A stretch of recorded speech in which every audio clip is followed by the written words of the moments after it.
Okay, so as people are filtering in, I guess it's time to get started. Hello, everybody.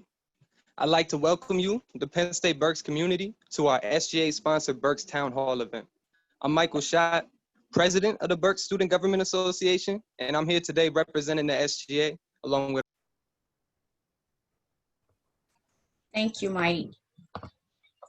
SGA has spent the past few weeks working on this event with some wonderful administrators, staff, faculty, and fellow students to make sure that we can give you the most accurate and important information regarding our return to campus in the fall.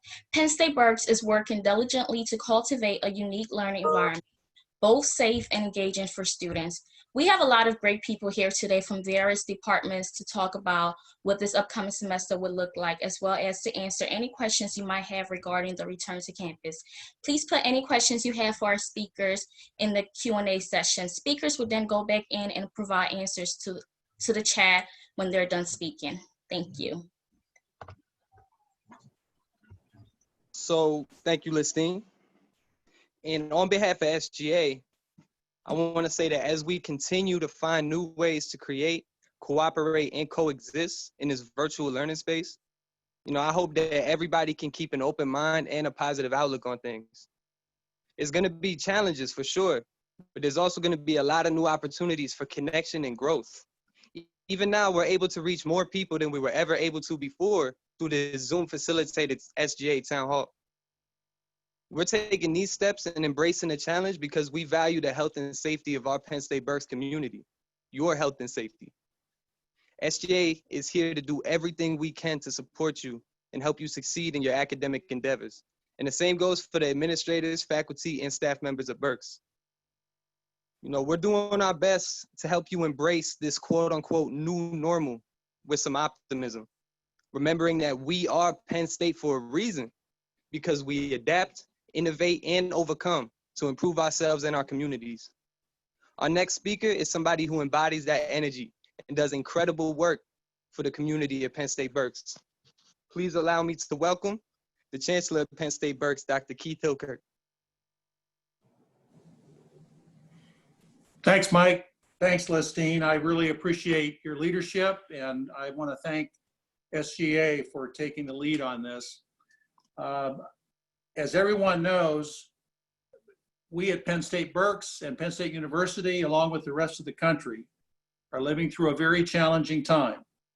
But as Mike said, we're making every possible step in preparing for, as Mike said, a return to what we might describe as a new normal for this coming fall semester. And our goal is to return as wisely as possible. I believe that it can work, but only if only if each of us commits to acting responsibly at all times in regard to the coronavirus. Essentially, that means three particular things. First of all, it means that we commit to wearing a mask at all times when we're on campus. Secondly, it means that we commit to practicing social distancing of at least 6 feet. And third, hand sanitizer. And we're working hard to make sure that there are ample supplies of hand sanitizer on the campus. All of us, the faculty, the staff, SGA, everybody at Penn State Berks, and I know you yourselves, want you to succeed. You came to Penn State Berks, to earn your degree. And our goal is to be able to return to campus as wisely as we can so that you can make progress toward your degree and, of course, graduate. But again, the key to us being successful will be that each of us makes a commitment to protect one another. And what I mean by that is that I wear a mask to protect you, and you wear a mask to protect me. I maintain social distancing to protect you, and you do the same to protect me. And finally, we practice good hand hygiene on a regular basis in order to protect one another. Now, there's another challenge that we face. We face the coronavirus, but we also face the challenge of addressing racism and prejudice in our country. at Penn State and here at Penn State Berks, we have work to do as well. And I'm very pleased that Ms. O, Sharon Peterson-Ogaldez, and the Diversity Committee are preparing a number of steps to help us all to address, to learn more about how to combat racism, bias, and prejudice. In addition, we have a number of faculty who are working now to integrate additional content and experiences into first-year seminar and also other courses across the campus. And I invite all of us, every one of us, students, faculty, and staff, to be part of making our fall semester a success and commit to not only making Penn State a safe place, but also a place where we are creating and sustaining a welcoming and inclusive community for all. I want to conclude by thanking all of you again. Thanks for being part of Penn State Berks. It's a wonderful, wonderful campus. And I'm looking forward to seeing you, as many as possible in person, others virtually, as we move forward. And now I'd like to introduce Kim Berry, our Chief Operating Officer, who's going to share more about planning that's going on in our preparations for this fall. Kim. Thank you, Chancellor Hilkirk, and good afternoon, everybody. I also want to thank the SGA, Michael and Lestine in particular, for organizing today's town hall. And I want to give you just a little bit of flavor of how Penn State Berks may look a little bit different than when you left in mid-March. The first thing you may notice is you can find a parking space. Because we need to reduce density, we will be reducing the number of people attending class in person, reducing the capacity of seating all around campus. And we will be marking all of the rooms with maximum capacity calculated with our friends at OPP and removing furniture or putting signs on it. You may see as you walk into buildings that the number of chairs and tables has been reduced and they've been spread out. We would need to ask you to honor that social distancing in using those facilities.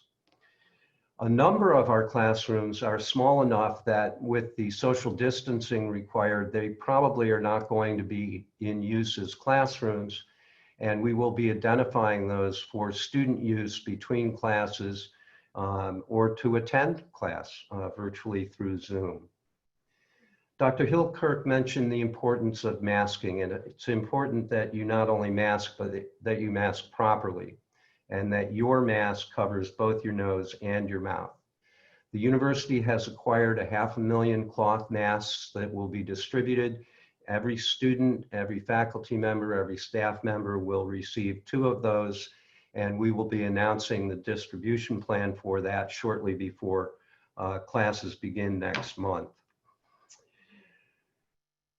Dr. Hilkirk also mentioned hygiene, and the best method to wash your hands is to use warm water and soap for 20 seconds. The second best is to use a hand sanitizer solution, at least 70% alcohol. We've acquired a number of sanitizer stations, freestanding stations. You'll find one next to each of the building entrances. You'll find them outside of general purpose classrooms. You'll also find them outside of computer labs. This morning, we secured a number of containers of sanitizing wipes that will be deployed to computer labs and other labs where shared equipment is required in order to use the facilities. Finally, I want to remind people that Wi-Fi is available outside at the Perkins Plaza. It's also available at the turf field, and we are in the process of installing a 3rd Wi-Fi hotspot outside the parking lot in adjacent to the Franco building, G3.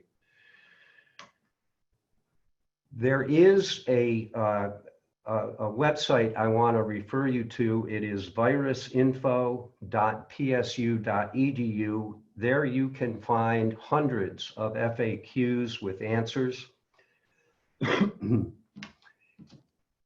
the most commonly asked questions that have been gathered over the past 4 months. 2 other reminders. The provost has issued guidance for gatherings. Gatherings of more than 10 people do require an approval from the chancellor's office. I would encourage you to work with Campus Life in applying for that if you need to plan a gathering of more than 10 people. And I do have some really good news. After about a 3-week hiccup at the beginning of this event, we were able to restart construction on the Beaver Community Center project, and we have been able to recover those lost 3 weeks. And we are now at a point where we're beginning to pour foundation. A lot of the utility work is done, and the project is beginning to take shape. It's exciting to see that in the center of campus, and I hope you will join us in encouraging the movement of that project forward. There are opportunities at the bottom of your screen to enter questions, and we will do our best to answer those as we go along. But now it's my great pleasure to introduce our Interim Associate Dean of Academic Affairs, Dr. Janelle Larson. All right, good afternoon. Glad that you could all join us today. As Mr. Berry just told us, one of the challenges that we're dealing with is a reduction in our classroom space. So on the academic side, we have 2 overarching goals that really we can't take in trade-off. We really have to meet both of them, and that is to maintain the health and safety of our students and all of our employees, while providing a high-quality Penn State education. So given the reduction in the classroom space, and it's roughly, we lost about 2/3. We lost close to 70% of the seats on average across the campus. So if you think about that, that means that if you're scheduled for a class that holds in a classroom for 30 students are registered, that classroom now probably holds about 8. And so we have to take that class and find a whole new place for them to meet. And we only have so many larger spaces.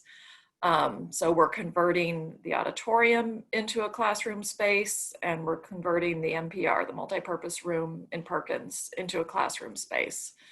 So we're getting that all up to speed.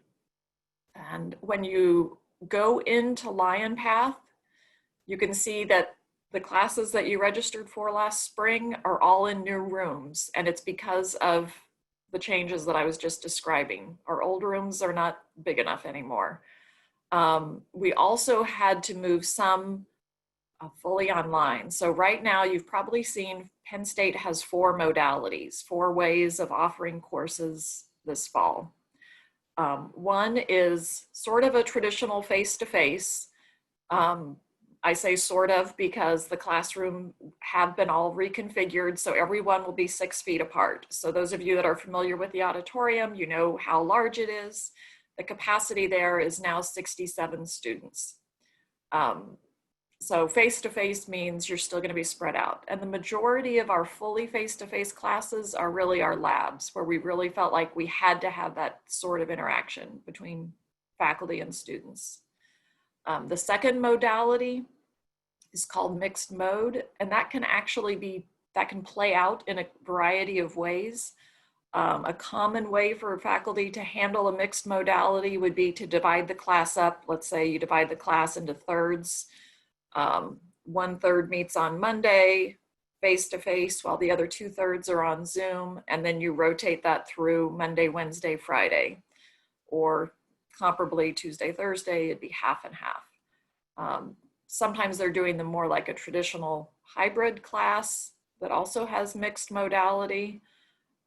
So your instructors will be in touch with you through Canvas or email to let you know if you're in a mixed mode class, what that's going to look like, what days you should show up, what days you should be on Zoom, okay? The third modality is remote synchronous. Those of you who were with us in the spring know what that looks like.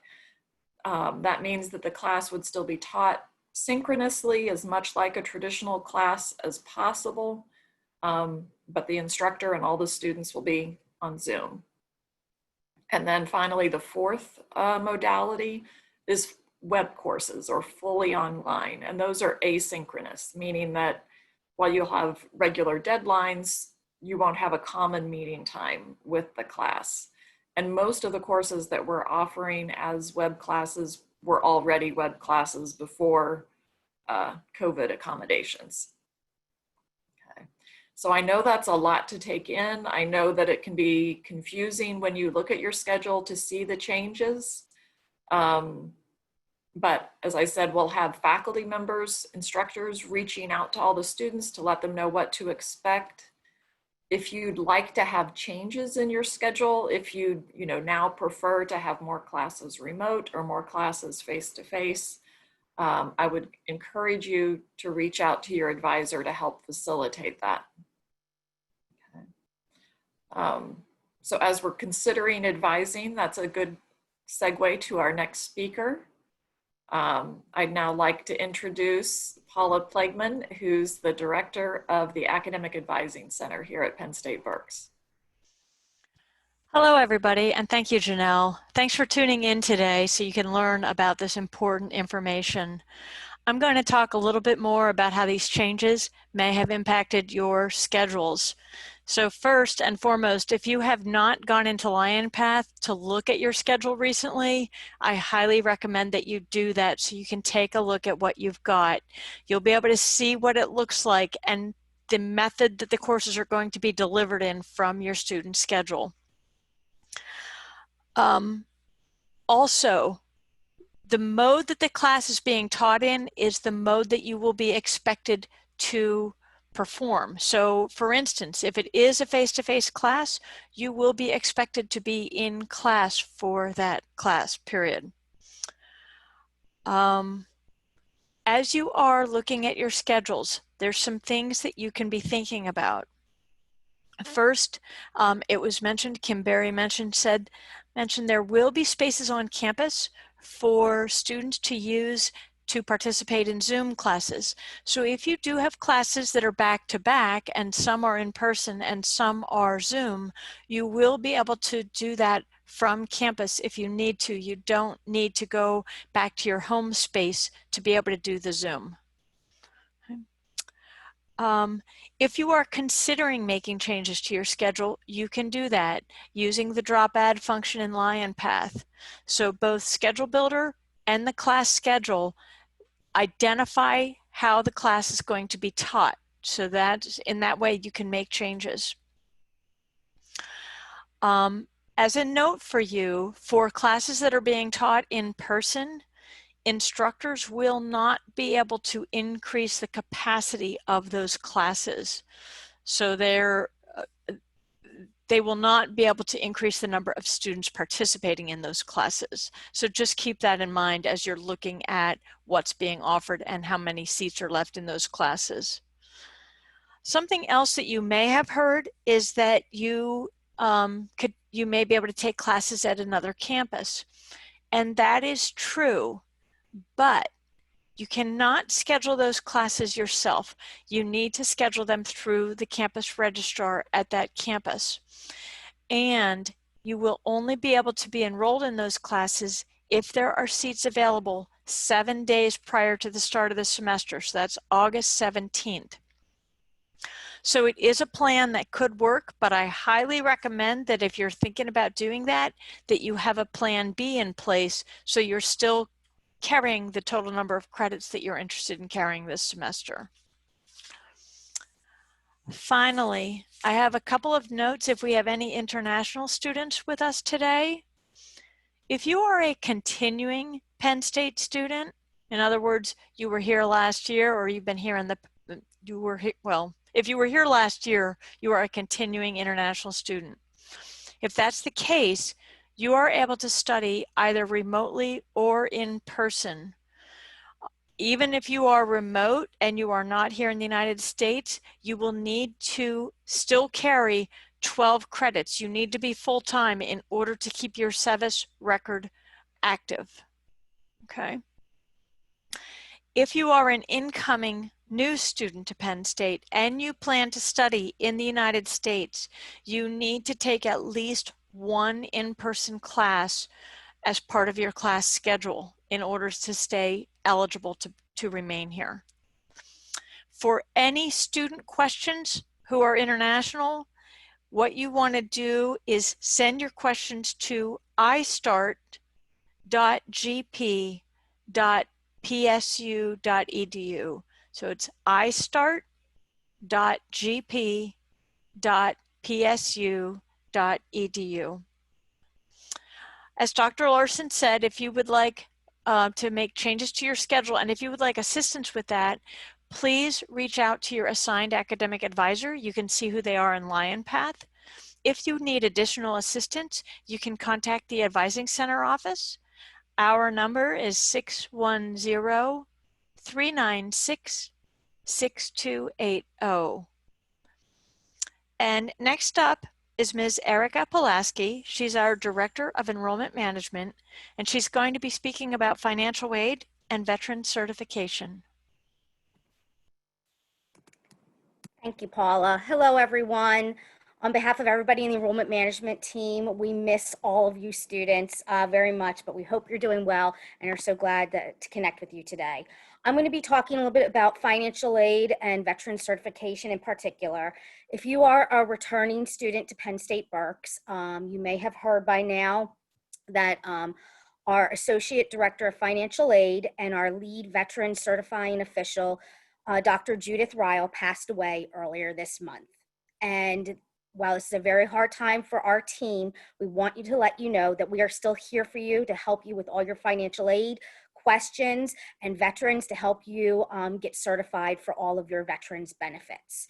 In the chat, I am now posting the contact information for Nettie Matz, who is our Associate Director of Financial Aid, and Riley Daniels, who is currently our Interim Financial Aid Coordinator. Both of them are now our campus's veteran certifying officials, and the best way to reach them is through our generic financial aid and veterans email, which is berksfinaid@psu.edu, and their direct number is 610-396-6070. It's all in the chat if you want to copy that. And as we've been doing since March, we are continuing to telework. So Riley and Nettie would be glad to meet with any of you via Zoom or phone, whatever works better for you. And they are even extending evening hours. So if you want to schedule an appointment after 5 o'clock in the evening with either of them, they will be glad to accommodate meeting with you via phone or Zoom in the evenings. Veterans. All of your documents to get your benefits can be done electronically. Our website is currently being updated with all the new information, but everything can be sent directly to Riley Daniels electronically. You don't need to mail anything in. You don't need to bring anything to campus. And please, veterans, do not fax anything to us. Our fax number is actually going to start directly going up to the financial aid office at University Park.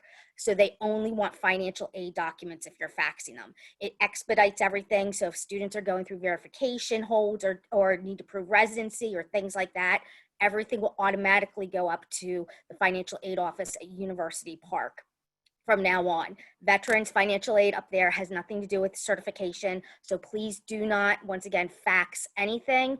Make sure that you electronically email everything to Riley Daniels, and her and Nettie will take care of your certification from there.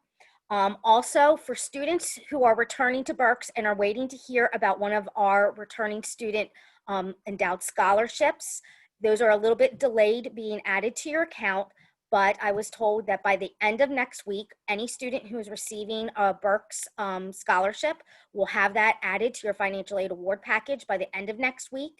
And you will also receive an additional email from us with the name and details and amount of the scholarship that you are receiving. So please be checking your emails next week, as well as logging into your financial aid award package where you will see your scholarship. If anyone is receiving an outside scholarship from someone outside of Penn State and you're getting a physical check, checks do not get delivered to financial aid. Checks actually go to our bursar's office. And even though you can send your check to the bursar's office up at University Park, I have been told if you give them to our fabulous bursar's office here at Penn State Berks, it gets added to your account much more quickly. And one other bit of good news for students who were with us in the spring and you did not receive CARES Act money, an article was just released today that Penn State still has CARES Act money available to students who are with us in the spring. So if you have not received the money, I just posted the article link in the chat. Click on that and you'll find out you have to apply to receive CARES Act money at this point, but the money is still available. And if you didn't get it from one of the first or second rounds that already have gone out, if you already got it, you can't get it again. But if you didn't get the money and you were a student with us in the spring, please go to the article, and we encourage you, if it applies, apply for the CARES Act money. And like I said, we are here for you. Everything regarding financial aid and veteran certification, just reach out to Nettie and Riley. They will take excellent care of you, and they really do encourage Zoom appointments to answer all of your questions. Any students who are under 17 years of age, you also must have a parent in the Zoom meeting with you, just for legal reasons. And if you need anything else, feel free to send me questions in the Q&A. And now I'm going to pass it off to Jonathan Gupta in Housing and Food Services. Thank you. Hi, good afternoon, everyone. On behalf of myself and our team here in Housing and Food Services, we're delighted that you're able to join us this afternoon, and we hope that you and all your families are doing well, and we look forward to seeing you back on campus in just a few short weeks. I'm going to share some information on what we've been doing in Housing and Food Services as we prepare for the upcoming fall semester.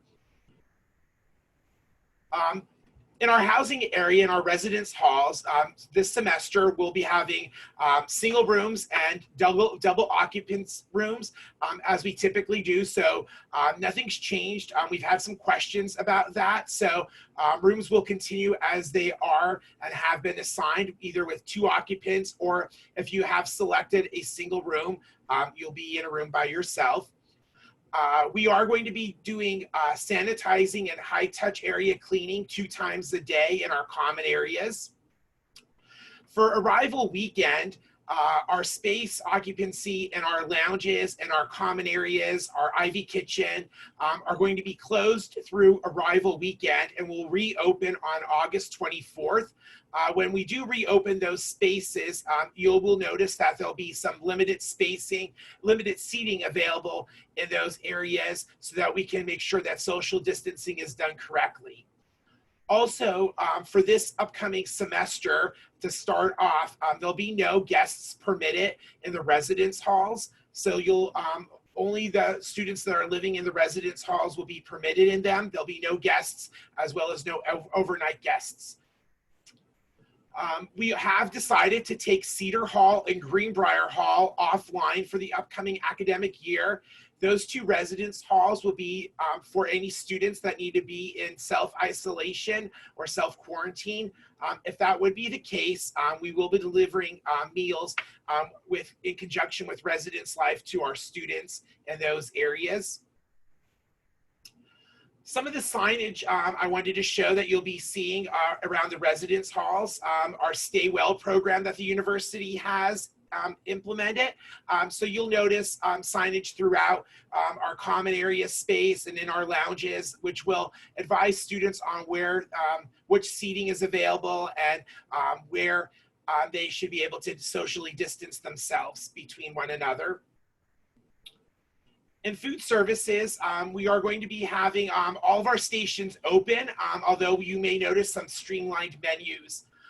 Following CDC and Department of Health guidelines, there'll be no self-serve food.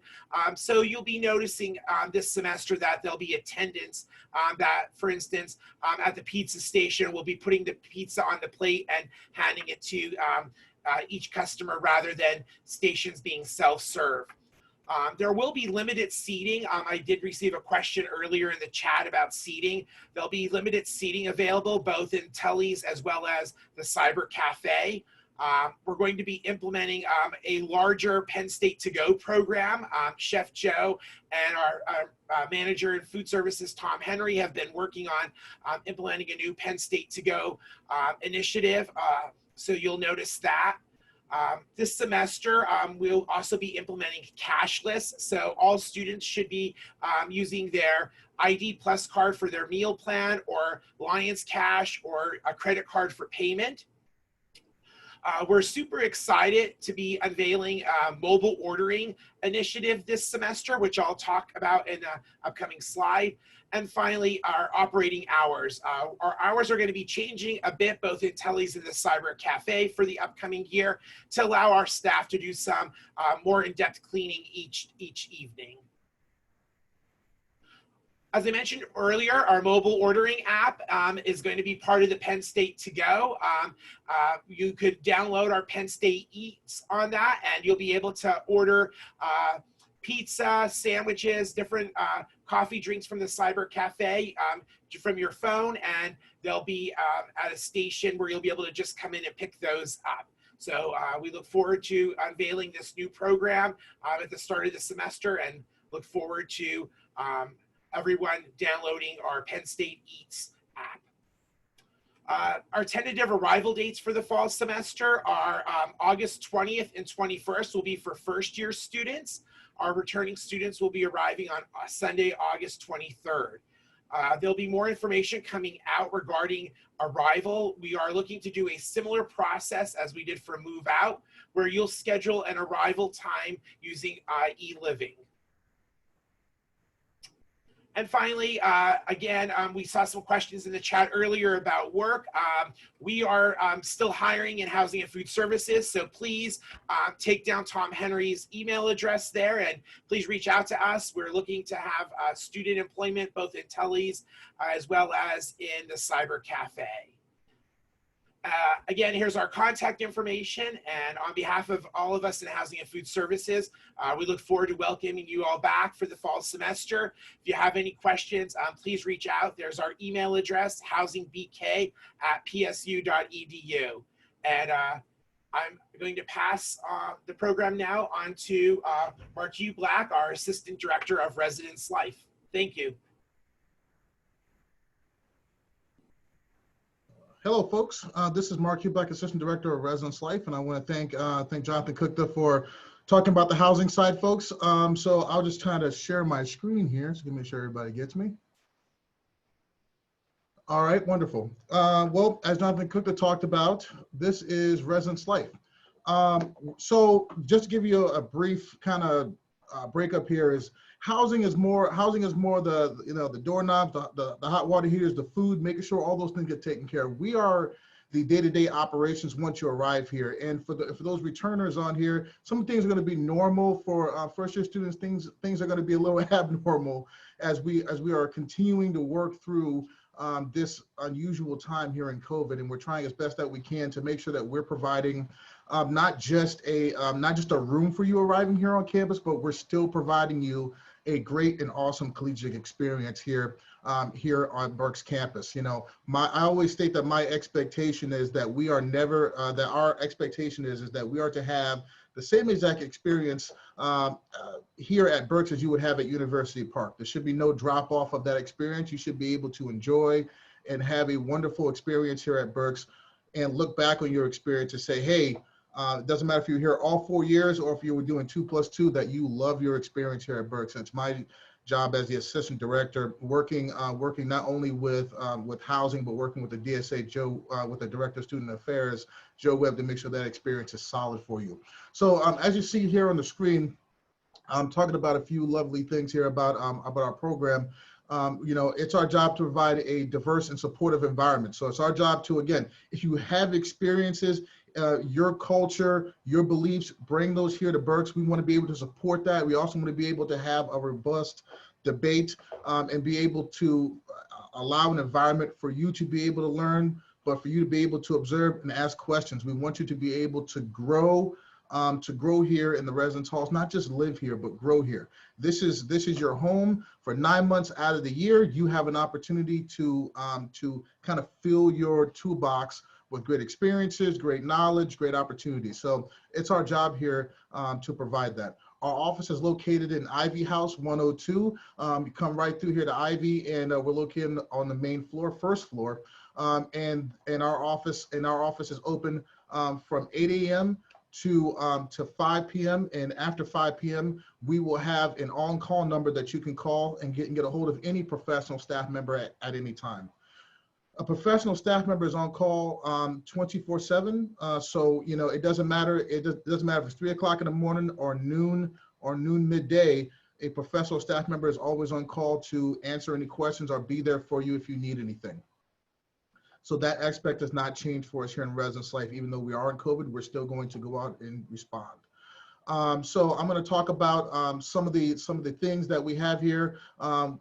Talking about support, resources, and services. So some of those things are going to be changing a little bit as we move through this COVID period. Okay, but some of the things are still going to remain the same. Again, as I talked about a couple of minutes ago, it's our job to make sure that this is not just a bed, it's not just a bathroom, it's not just a place for you to lay your head, but also a place for you to grow and enjoy a great experience. It's going to be our job to make sure, again, that we're providing an opportunity for you to express your culture, lifestyle, experiences, and be able to celebrate those and have an environment where we're able to foster diversity and an inclusive environment. We're going to be doing programming. We're still in the process right now of figuring out how we're going to make sure we provide programming. May that be virtual, may that be some type of in-person, but also making sure we're, again, talking about health and safety, making sure we're keeping those at the forefront of everything that we do and decisions that we make here in residence life to make sure we're looking at health and safety. It's our job to also assist you, assist and refer you to personal, academic, and psychological concerns. So again, talking about academic resources from the Writing Center, talking about our counseling office, talking about our health office, making sure we're able to get you those resources. May that be digitally, may that be digitally through Zoom, phone call, or in person. How can we get you to those locations? It's our job to make sure we're doing that. It's our job to also make sure, again, that we are enforcing the student code of conduct when, as you just heard a couple of minutes ago, there are no guests, no visitors at the start of the year. We will see what that looks like as we move throughout the academic year. But we will make sure that we are addressing those guest and visitor violations if we see them. Also, masking. It will be that is mandated on our campus, as talked about from Kim Berry. We will be enforcing masking here in the residence halls. You must have a mask on while you are in the hallways, while you're in the common areas, while you're in the laundry room. You need to have those masks on. You need to make sure that you're wearing those at all times. And if you're not wearing a mask, we will address that. Okay, so I just want to make sure that that's clear. Mediate and support roommate and social interaction. So if, again, talking about the original services that we provide here for returning students, it's not anything abnormal for new students. If you have a situation where you and your roommate are not getting along, it's going to be our job to make sure we come in and we're able to mediate that conflict. We're able to, again, solve the issue, help you and your roommate, or you and any other individual within the residence halls that are having issues. We're able to be there for you and help you get through those moments, and again, grow in those moments and make sure that we're being productive in the residence halls throughout your collegiate life here with us. And also, when we talk about collaborating with levels of faculty, staff, and students, we want to collaborate with you. We want to be able to work with you. If you have ideas, let us know. If there are things you want to see in the residence halls, let us know. As we move forward to our next slide here, I want to just display that picture right there. Those are the lovely RAs from the 2019-2020 semester, along with Matt Carr, Ivy Wang, Ronnie Bogle, and myself as professional staff. Those are the 20 RAs that we had here for the fall semester and the spring semester.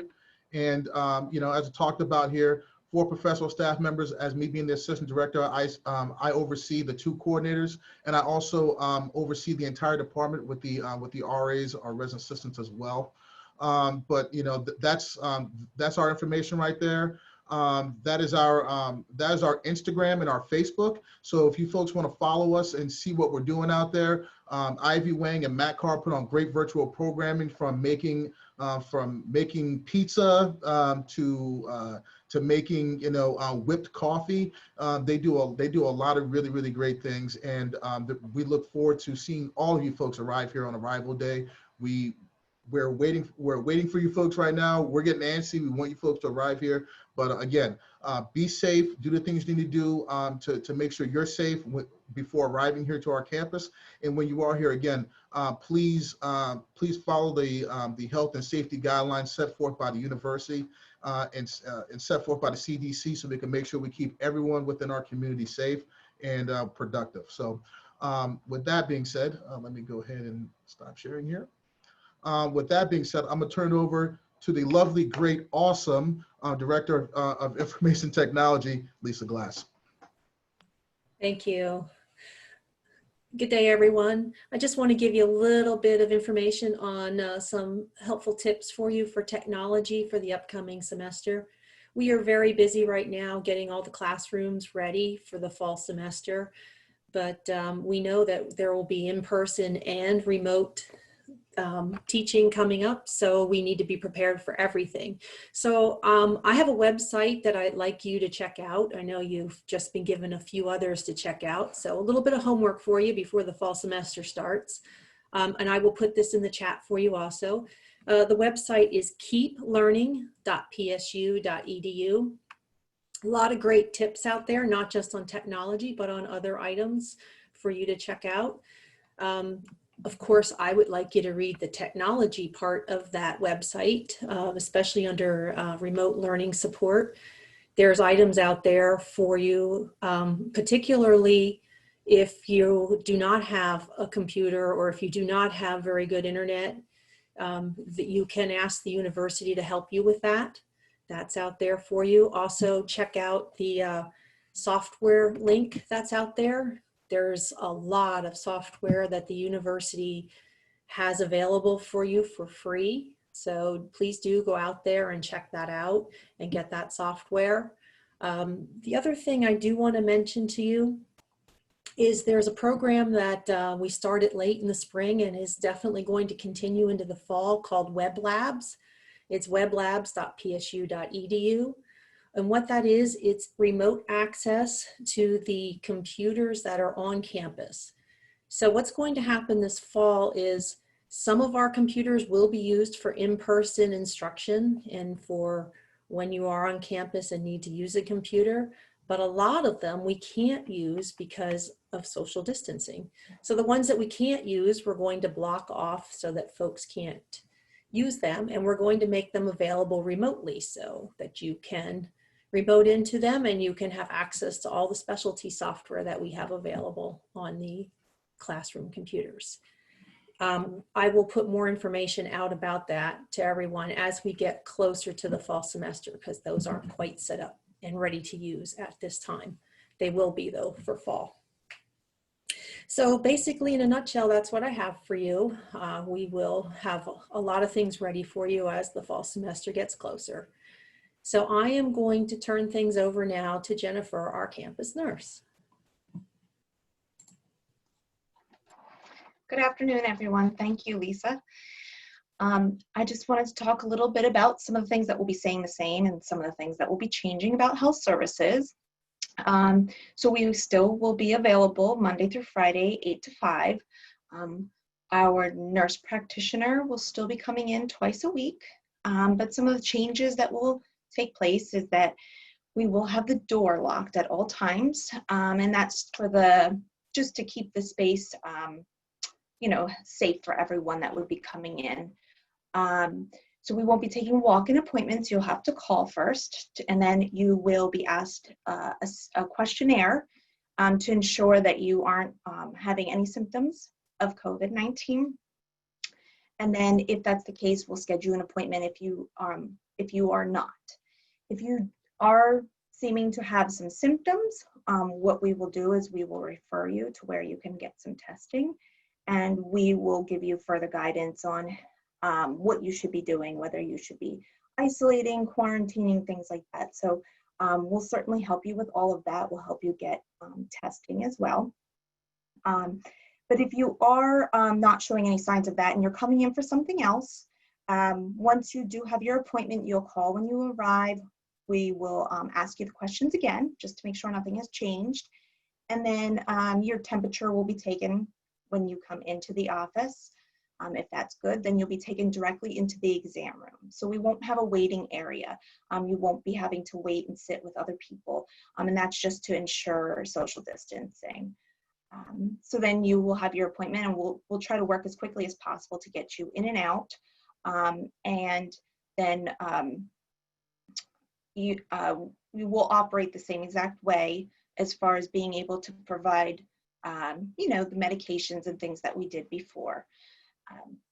So if you are, I want to go back, take a little further steps back. If you do end up having to be tested and we refer you off-site for testing, and you have to be in isolation, like Jonathan said, there is rooms reserved in housing for that. Residence Life and housing staff will be helping guide you with resources and things to do and checking in on you if you are in one of those spaces. And then we will also be utilizing contact tracers through University Health Services up at University Park, as well as Department of Health resources. So they will be getting in contact with any student and, trying to figure out all their contacts and then getting in touch with contacts. So if that were the case. And they'll also be able to provide some community resources and help finding community resources if needed. And then also the Residence Life staff will be able to assist with that. And I do believe that is everything I have for you today. I will send it over to Lisa Makula, our finance officer. Good afternoon, everyone. Thank you for joining us, and we are all excited to have you return in all the capacities that we can and help you with your education. Just a couple things. Your fall statements will be available in LionPath on or around August 10th. They are due on August 31st. If you need to set up, Penn State does have a 4 installment payment plan. You would do that on LionPath as well. And that installment payment plan would divide your payments by 4, and there is an additional administrative fee for the first month's payment. Like Erica Pulaski said, if you have an outside scholarship, it would be advised for you to mail it to Penn State Berks, as our wonderful team would be able to do the transaction just a little faster than University Park. Our hours are very limited. They are right now once a week. And usually Ariel Corretis does send out an email. During the first 2 weeks of semester, Ariel will be available for collecting payments at a limited hours. I'm going to send you some links on tuition due dates. I did see a question on add drop classes, so I'm going to send 2 links out for that, and I'll also send our email at bkbursar@psu.edu if you have any questions, if you need to Zoom with us, if you have anything at all, we'd be happy to answer your questions. I'm not going to take up much more time. I'm going to hand the baton to Autumn Fritz so she could talk about Welcome Week. Good afternoon. Thank you so much, Lisa, for that introduction. I am going to talk a little bit about life on campus for the fall semester. And so I do want to say that I know throughout the day and throughout a lot of the social media and posts that you've been seeing, we talk a lot about social distancing, but we really kind of want to flip that a little bit and focus more on that being physical distancing, but providing social opportunities throughout the fall semester. So we are working really hard in our office along with our students to create those opportunities for you. And so I'm not going to talk about all of those because I know a lot of our speakers have previously talked about masking and 6 feet distancing and all of those things. We will be incorporating all of those into the events we'll be providing. First, I want to welcome any first-year students that are on our call. We are super excited to have you as part of our Berks family.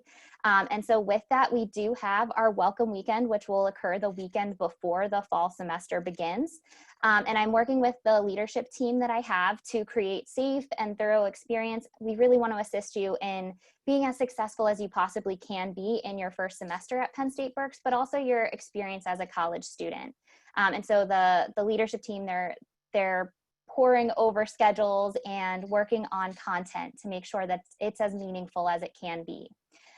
For those of you that are first years, again, we are going to be offering both a hybrid and a virtual experience. So based on your preferences and based on your needs, you'll be able to opt into one of those 2 programs. For the hybrid program, we will have one day where you will come and do small group activities along with your first year seminar sections. And the virtual one will have all of the same content, but done in a creative and virtual way. So pay attention to your email. I will be sending out RSVPs and posting on social media, encouraging you to register for the events in the next week or 2 weeks as we're finalizing the schedule and what everything looks like. So please make sure to do that.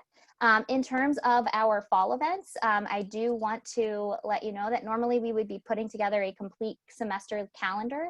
This year we're doing something a little more creative, and we're going to do a month-by-month brochure.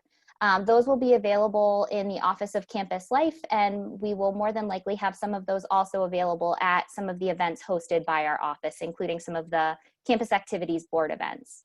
For returners, we will say that some of these things will look a little bit different, but we are doing our best to keep the spirit of Campus Life events and CAB events alive. So you will see some really creative spins on some programs that have really been staples on our campus. It'll also be really even more important than it's ever been before to pay attention to This Week at Berks. For our incoming students, that's a weekly email that goes out every Sunday by the Assistant Director of Campus Life, Angie DiGiacomo. Make sure you save her email address so you get all of those. It gives you an outline of events that are coming up. And especially this year with many of the events being done virtually or requiring pre-registration, you'll want to make sure that you're paying attention to those emails and making sure that you're following along and doing the steps needed. As I said, we will be requiring pre-registration for a number of our events just to make sure that we don't have to do signups at the event. It helps to make that process go smoother, and then we can communicate any steps that we need you to take prior to the events to keep everybody safe and make sure the flow of traffic is at an acceptable rate. So again, finally, I do want to talk a little bit about clubs and orgs. So I know Listine and Mike are on here today. And so if you are involved with a club and org, you will get to know the 2 of them very well. But if you are a new student, I want to just say that we boast often about the amazing clubs and organizations and the amazing things that those clubs and organizations are able to accomplish. And those clubs and orgs will be featured during Club Rush, which will be held the first Wednesday of the semester. For our new students or returning students that are looking to maybe get involved differently this year, I encourage you to go to the website, so the Penn State Berks website, Student Life page, and review the clubs and organizations that might be of interest to you, so you can really maximize your time during Club Rush and really hone in on which clubs you really want to spend your time learning more about or getting more information from. For representatives of clubs and orgs, please make sure that Angie has your most up-to-date contact information. So if presidents or vice presidents have changed over the last, couple weeks to couple months, make sure she has that so your club is able to be fully immersed in all the information that they need for the upcoming semester. And then finally, just keep an eye out. She'll be sending more information about Club Rush as well as club training that's going to occur on August 31st, on September 3rd, and September 8th. So you won't need to attend all of those days, but Angie will be sharing more information with you as we get closer. We are super excited to have you back this semester. We missed all of your faces. I think that everybody on this call can say that we can't wait to be able to really welcome you into the Berks family for our new students and welcome you back to our returning students. So now it is my honor to introduce John Shank. He's our head librarian, and he's going to talk to you about what you can expect from TUNE this upcoming semester. Thank you so much, Autumn. So I'm going to give you a couple updates of some of the changes we'll be making this fall. In addition, I'll be sending out emails before the start of the semester with some additional updates so that everybody knows kind of all the changes we're making. Again, we're focused, just like the rest of our campus, on making sure we have the safest environment to make sure that we are going to provide good health for our entire community. And we're being very intentional about how we think about the continuity of our services and how we can expand our digital resources, because obviously that provides the greatest flexibility with no risk to our entire community. So what we are doing is across the university libraries is purchasing more and more ebooks and digital course materials. They're trying to leverage the buying power that Penn State has to get some really good deals and to expand all the resources that are available. And they're focusing a lot on course materials and reserve readings and to some degree textbooks. The challenge with textbooks is that moving into this fall, many publishers are not doing what they did last spring, which is they are not making their textbooks available electronically to libraries. Either for free or for cost. They actually do not even let libraries purchase certain textbooks at this point. So we are exploring ways in which we could provide access to those textbooks that just may not be available for purchase by the university. And you'll have more information about that once we get closer to the start of the semester. The other thing we are doing is we are moving all of our services to an appointment process. So for those of you who have been at Penn State Berks for the last year or two, you're probably very familiar with how we reserve study rooms. Basically, that's what we're going to do with all of the services in our building. So you'll be able to reserve a study carrel, the study rooms. You'll be able to reserve a computer pod to be able to use that to print. So everything that you've done in the past will be available. You'll just have to do it through a registration process.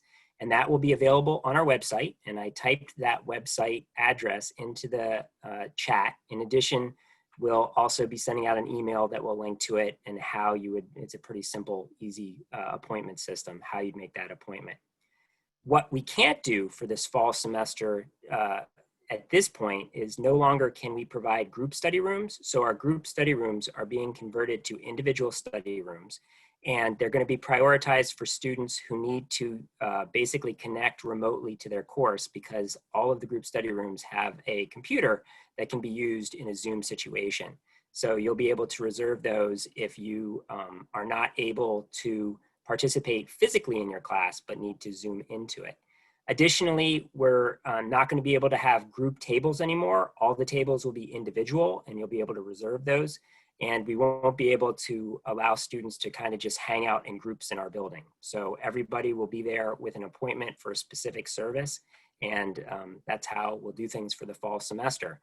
Obviously, as things evolve and hopefully the environment improves, we'll begin to shift more to a traditional approach. But until that happens, we have to comply with all the social distancing requirements that the campus, the university, the county, the state, and the federal government have advised us to do.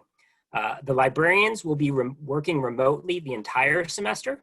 So what that means is through the Ask a Librarian service, you'll be able to contact them in addition to literally dozens of other librarians for any kind of questions you have with regards to your research assignments or other resources that you need to get access to for your coursework and assignments. Also, the librarians will be doing Zoom instruction sessions with the courses and faculty that they've partnered with in the past, which is a vast majority of them. And they will be doing consultations, which will have a neat little setup so that you can basically Zoom right in to an individual consultation with a librarian when you want to meet with them to go over any help you might need in terms of working on papers or other assignments when you need library resources. So if you have any other questions, please feel free to type it in the chat. In addition, the website that I provided the link to in the chat, just click on that and you'll see contact information, and we'll be able to answer any specific questions you have. And I look forward to seeing you all in the fall semester in the library again. And with that, I'm going to go ahead and pass it over to the director of our bookstore, and that is Phil. Thanks, John. Hi, everyone. Wonderful to be able to have an opportunity to talk to you. And just a little personal hello to President Michael and VP Listine. Miss both of you guys. Hope to see you soon. Can't wait. I'd like to go over some information about the bookstore. First off, in the chat, I've listed our bookstore website. It is a university-wide website. It's psu.bncollege.com.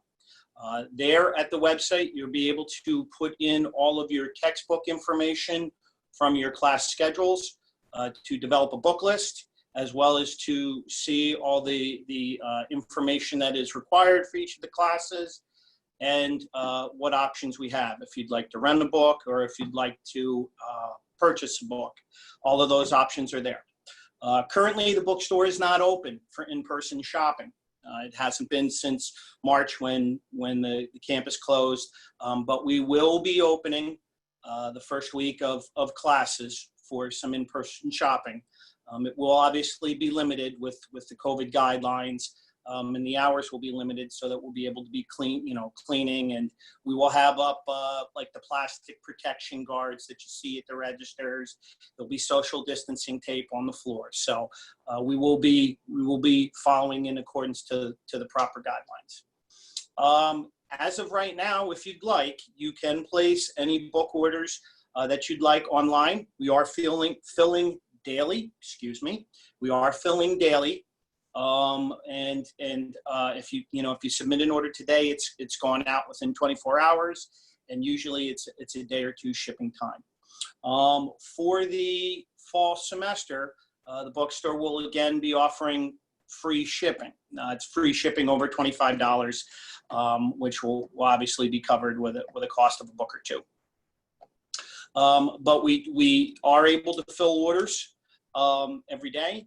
And if you have any other questions, you can email me at sm, like Sally Mary, 440@bncollege.com. As far as I know, Erica and Lisa both went over veterans information. You can use your veterans financial aid information if you're placing an online order as well. Just get in touch with me and I'll be more than happy to help you with that. That's really all the information that I have right now. I'm going to turn it back over to Joe Webb, if Joe is there. Hello, Joe. Well, thank you. Those are all the presenters that we have for today. I'd just like to thank SGA, Listine, and Mike for their leadership. I'd like to thank all the faculty, staff, and administrators that presented information today. The next segment of this town hall, we're going to go ahead and ask that all the presenters that are still with us at this point to go ahead and turn your screens on, and we're going to provide some more content to the question and answers that we received in the Q&A. So if based off the information that we've discussed, if there's any additional questions that have come up over this time frame, please include those now in the Q&A. We're going to be reviewing the Q&A for the next 15-20 minutes and providing a response depending from the different areas that are present here on the Zoom. So I'm going to start with reading off the first question that a response was not provided to. And some of these questions we do not have an answer for right now. The institution is currently working on finalizing a lot of these plans. But one of them is when will the email for move-in signups for freshmen come out? And I believe we have someone here from housing. Yeah, I can answer that. So we don't have a date yet when the information is being emailed out regarding for students to sign up. We anticipate it to go out within the next week. So students should be checking their Penn State email accounts for that information. And then once that comes out, you'll be able to go in and log into eLiving and register a time slot to be able to move in. But as of right now, there has been no date identified in when that correspondence is being sent out. And Phil, is there a way that you can put in the chat? A question here was, can I have the bookstore email address again to buy books? Would we be allowed to remove our masks in the study rooms, Zoom rooms on campus since we are alone in the room, or do we need to leave it on?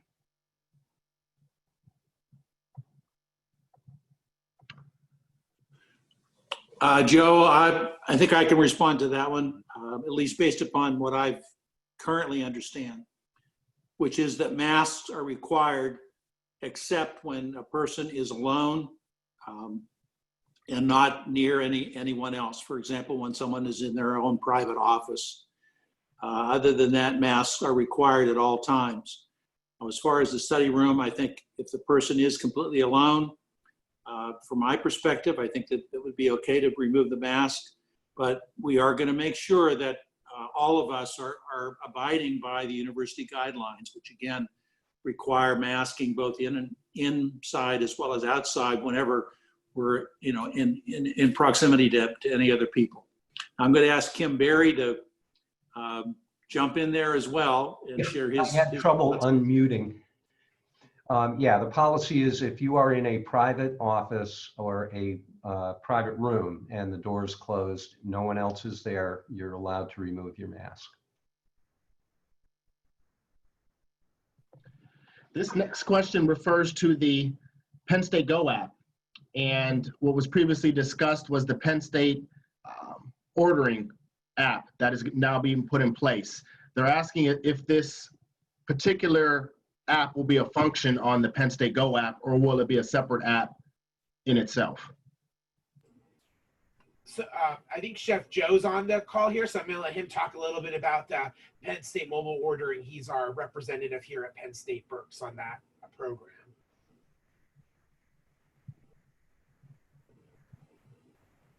Chris, he might need to be right. So to my knowledge, the mobile ordering will be a function of the Penn State Go app. Okay, so students who have the Penn State Go app already downloaded, that will be a part of that function for them to use to order meals. Correct? Correct. All right, thank you, Chef Joe. Yeah, just like on all the other icons that are on the Penn State Go app, there's one that's called Penn State Eats, and that's the one you push for the mobile ordering. For those students who may not have the Penn State Go app, how can those students get access to downloading this app? That should be very easy to find in any app store on their phone. And the app is just simply called the Penn State Go app. Penn State Go, right? And that includes not just dining information, but Canvas and other functions that they'll use. Another question here is, are we required to wear masks when in the residence room with a roommate? No, students are not required to wear a mask when you're in the room with your roommate. Your roommate is looked at, should be like a family member. So when you're at home with your family, you're not wearing a mask. But when you leave your family and you go out into the community and out into the, you mask, so that way you protect with bringing anything back to your family. So students should make sure that they are following the university masking guidelines when they're leaving their residence hall room.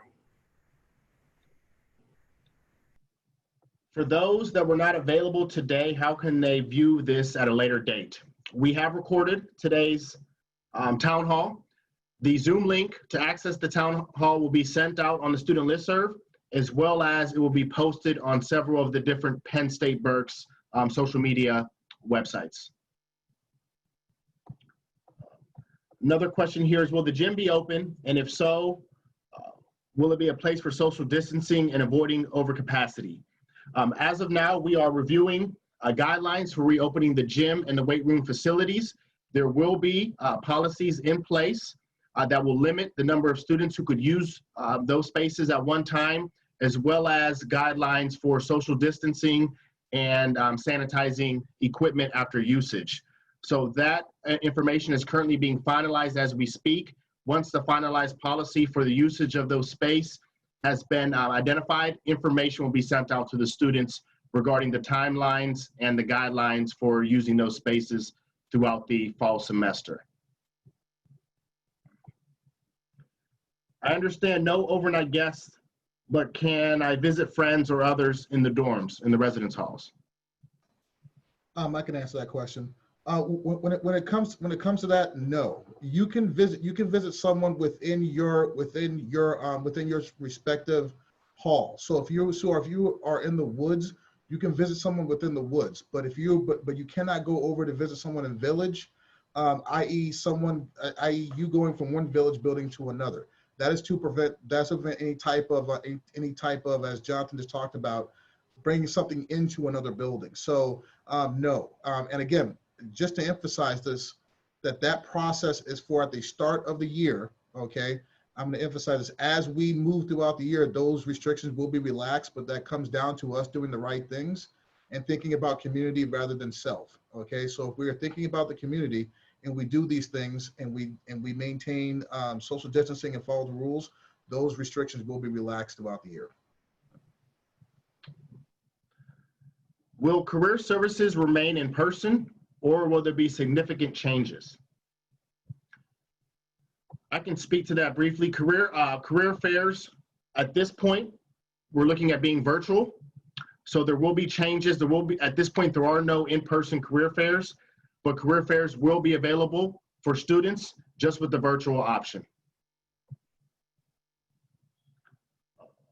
What is happening with spring dorming contracts if we reserve the entire semester for that class with multiple days a week during the same window of time?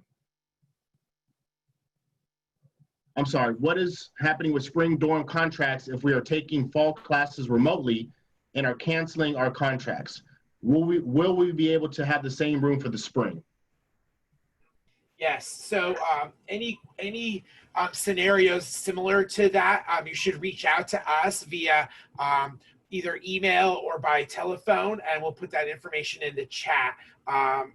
So you should contact us and let us know that your courses are being remote for the fall semester and that you'd like to keep your contract for this spring, and we'll work to keep you in the same residence hall that you were originally assigned to. Mr. Webb? Yes. There's a chat response to the question about career services. Alexa has responded that career services will be available for students. We are planning virtual events for fall 2020. We'll be sharing information with students in a few weeks. Thank you, Dr. Hilker. Will professors still have office hours even if they teach Zoom classes?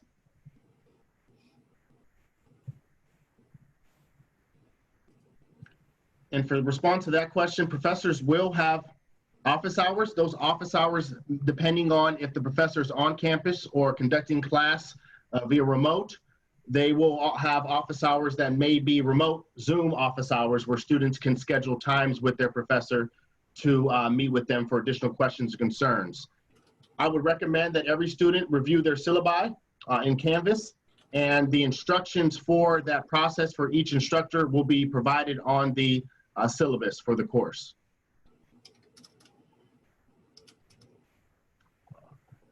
Are the only ones that can help with move-in days, or can other members come as well? So I guess they're asking if family members can assist in the move-in process. Is there a max number of individuals who can help with the move-in process? No, family and friends are welcome as always to help with arrival. It's a very special experience, especially for our first-year students, and we want your whole family to enjoy in that opportunity, as well as I'm sure our students will appreciate the extra set of hands carrying in their items. However, we do ask, and the reason we're having staggered arrival times is so that we can socially distance everyone, and we do ask and remind everyone to make sure they're following the university masking guidelines.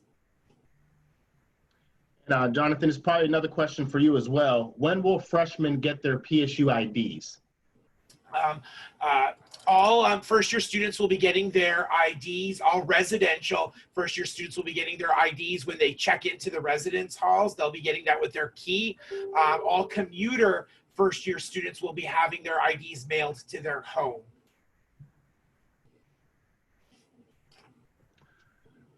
Will the shuttle be running for students to use to get to local shopping areas, etc.? And if so, how will that work to ride on the shuttle?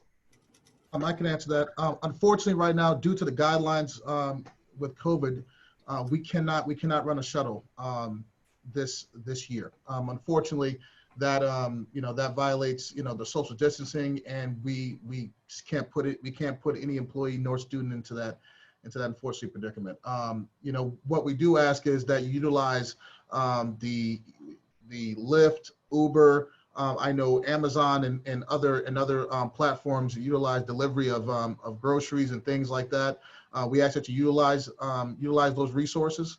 Unfortunately, we just cannot, with the guidelines, we can't have a shuttle right now. Will the Learning Center meetings be held via Zoom? So at this point, with the Learning Center tutoring sessions, to make an appointment, the appointments will be made online, and probably majority of your tutoring session meetings will be held via Zoom with your individual tutor. Depending on the tutor's availability, whether that tutor is present on campus or if that tutor is going to be working from home, that will determine if the student appointment is going to be on campus or virtual. But majority of our tutoring sessions will be held virtual at this point. How will the resident staff enforce the no guest on residents, in particular non-resident significant others? Much like, I give the statement, much like an airport, when we see it, we will enforce it. Again, we're not going to be, we're not going to be sitting in the bushes, looking for students coming, looking for people coming in and out of the building. That's not what we're going to do. But what we do ask, as I talked about earlier, right, and I'm always going to kind of refer back to this, if we do the right things early, we're able to relax those restrictions. So again, if you have a guest here and you see someone who does not live here, please let us know. We'll be happy to go ahead and enforce that. But again, we will be enforcing the no guest, no visitor policy within the residence halls. Joe, I'd like to make a comment as well in regard to that. Now, we talked earlier about how can we be successful with what we're hoping to do and planning to do this fall. It will only work if every one of us is compliant with the expectations of protecting one another. If anyone decides that they're going to violate those commitments, first of all, there will be certainly outcomes for them, but beyond that, that could jeopardize our ability to be able to continue and have as close to a normal semester as possible, given the conditions that have been created by the pandemic. So again, it's back to, we hear all the time, we are Penn State, we are Penn State. We take pride in those words. But in order for us to live and to be true to those words, it means that we're going to commit to helping protect one another and therefore protecting ourselves. And so everything that you can. And I really appreciate Mike and Lestine being here today to lead in this event. But it's really important that we remind one another of those commitments and how essential they are. And that ultimately what this comes down to is living by the Penn State values. Thank you, Dr. Hillkirk. This next question, I believe, is geared towards John regarding the library. How early would we need to make reservations for study rooms? I'm a first-year student. Can it be made the same day, or do I need to reserve it a few days out? So that's going to be somewhat determined by how much demand we have. If we have a high demand, then obviously there's going to be a longer time. You'll have to plan a little earlier. If we don't have a high demand, if it's moderate, then hopefully you can make it when you come right to the building. But until we just have no idea of knowing yet, because we've never been quite in this model before. So it depends on demand. And probably what I'll do is, if it looks like we're having high demand, I'll send out a notice to the community, giving people kind of a heads up that they may need to plan like a day in advance. If we don't, then I'll let people know you can come, and there's a good chance that you'll be able to come right in. But it depends on just how much students are using the system. Thank you, John. Mr. Berry, I believe this question is more geared towards your expertise. With less students on campus, is it likely that construction on Beaver Perkins will be done sooner than expected? I was just typing an answer to that. The way that the project has been designed from the very, very beginning, there is a sequential phasing that is needed for us to continue to occupy a portion of our existing facilities. And in order for that to be done, the schedule pretty much lays out as it was planned originally. I mentioned that we lost a little bit of time when all of the pandemic closings, the governor's declaration, took place in March. I feel real good that we've caught up to our original schedule, and we'll proceed with the expectation that we will have this thing completed during the holidays or shortly into 2022. We will have some new locker rooms as well as new fitness center on time. So that's all good news. Thank you, Kim. Last question we have here is, can you tell me about the mailroom hours or how deliveries are to be received?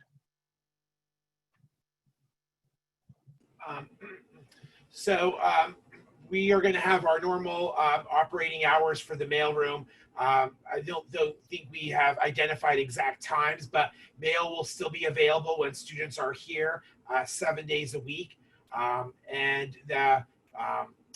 The second part of that question was, again, can you repeat that part, Joe? How will the deliveries, so how will the mail be delivered to the students? So it might be a question from one of our first year students. So we in our Bowman Community Center, all the student mailboxes are there. We have a mail and a package pickup there. So we have staff that work here each day. They put the mail in your mailbox. And then if you have a package, you'll get an email from us letting us know that you've received a package. And then you'll need to pick that up from our package pickup area in Bowman during designated times. But like I had mentioned earlier, we do have that staffed 7 days a week. And as well as you'll get your mailbox and your mailbox combination when you check in. Hey, Joe, I wanted to add, so there was a question in there that came from a student that said, are you free to leave campus? I just want to make this abruptly clear. You can go to and from campus. You are free to leave the building and go to and from campus. What we do ask is just what Chancellor Hilkirk said a second ago here, is make sure that you're doing, that you're following the guidelines and you're doing everything that you need to do to be safe, but also too, making sure that, again, you're going to come back to this community. Please make sure you don't put anyone else around you at risk. And if again, you are finding yourself in a situation where you may have exposed yourself to a potential COVID-19, please let us know. Please contact us so we can get a hold of our health office with Nurse Jenny, and we can also get a hold of any other resource that we need to get a hold for you to make sure we keep you and the community safe. So please let us know. Should the school require to shut down after students move in? How will the school manage that, and how will the school refund or look apply to those funds for future housing?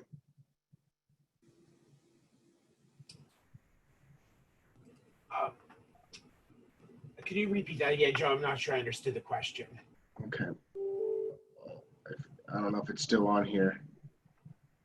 If, I'll just go off of what I just mentioned. If the school were to shut down after students arrived, how would that process work in getting students removed from the residence halls? And how would the refund be applied for their housing and food?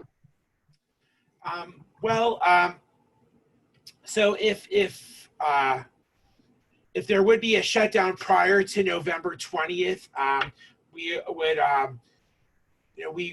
would do a similar process as we did during spring break, where we would have students sign up to be able to get their belongings that they would need for the remainder of the semester. In regards to any room and board refunds, again, that would all be cognizant of whenever the last date would be that students would be on campus. So it's kind of hard to answer that question right now. We're planning to be here till November 20th. Obviously, if there would be something that comes up and we would have to change course, we would certainly communicate in advance and frequently through different methods with the students on how we would be having a plan for leaving the residence halls as well as any refunds. But at this time, there's been no formal plan that has been decided if that scenario would happen. Thank you, Jonathan. And the last question is, are any parking enforcement people lenient for the first 2 weeks or so of campus while we pick up our parking pass? And the answer to that is, sorry, go ahead, Kim. Yeah, sorry, I was gonna say. Yeah, we have always, for the beginning of semesters, only issued warnings for people that had trouble getting into the correct parking area. Mr. Webb, I'd like to make a comment if I could, please. Absolutely. I want to thank you, and I want to thank Michael and Listine for your leadership and help planning for and organizing this event. I saw questions that were posted there about, what happens later on, and some of those questions I think may relate to things like contact tracing and testing. Tomorrow afternoon, there is a Penn State University town hall at 3 o'clock in the afternoon, hosted by President Barron. And I would encourage everyone to go to the Penn State website and join that town hall, because President Barron and others are going to be giving up-to-date information as of tomorrow in terms of what the plans are for testing and contact tracing, not only at University Park, but at all Penn State locations. And so I really encourage you to join that town hall tomorrow at 3 p.m. And I'm going to turn things back to Mr. Webb to conclude, but again, just thanks to everybody. Thank you for being part of this discussion today, but also thank you so much for being part of Penn State Berks. Thank you. Thank you, Mr. Dr. Webb, Hilkirk. if I could say something real quick. Yes, sir. Go ahead, Mike. Thank you. I want to thank Dr. Hilkirk and everybody, all of the speakers today. As the SGA president, I've been sitting in these meetings for the past couple of weeks, and I just want to say I'm very, very grateful and appreciative of all the people at Penn State Berks who have been working hard. COVID been throwing curveball after curveball, but every single one of these folks has been working so hard, to make this work for us. So on behalf of SGA, we're really grateful for all of your support, all of your hard work. And, as a student, I feel very comfortable and very grateful for all that you do. So thank you. No, thank you, Mike. Thank you, Listine. Thank you to the SGA Exec Board for your leadership in working with a number of faculty and staff and administrators to put on this town hall for your peers. I'd like to thank all the faculty, staff, and administrators on this town hall Zoom meeting to provide updates on how the return to campus will look like in the fall. I'd like to thank all the participants for logging on today and devoting time out of your day to learn more about what the plan is to promote the health and safety of your student during the fall and spring semesters. In addition, I would encourage everybody to continue to visit the berks.psu.edu facts page. We are updating facts regarding COVID and any campus operations a daily, weekly basis with updates. Please feel free to review that page for any questions that may not have been answered here today. But also, please feel free to email any one of us. All of our information is on the Penn State Berks webpage. Please feel free to email us directly with any questions, any concerns. And we look forward to seeing everybody on campus and working with the students throughout the fall semester and helping to provide the best college experience we can for the students and to keep you guys engaged and excited. So thank you all again for attending today's meeting. I hope everybody has a wonderful day and enjoy the remaining 3 weeks of your summer vacation. Thank you. Good job. Thank you. Bye-bye. Thank you, Mr. Webb. Bye.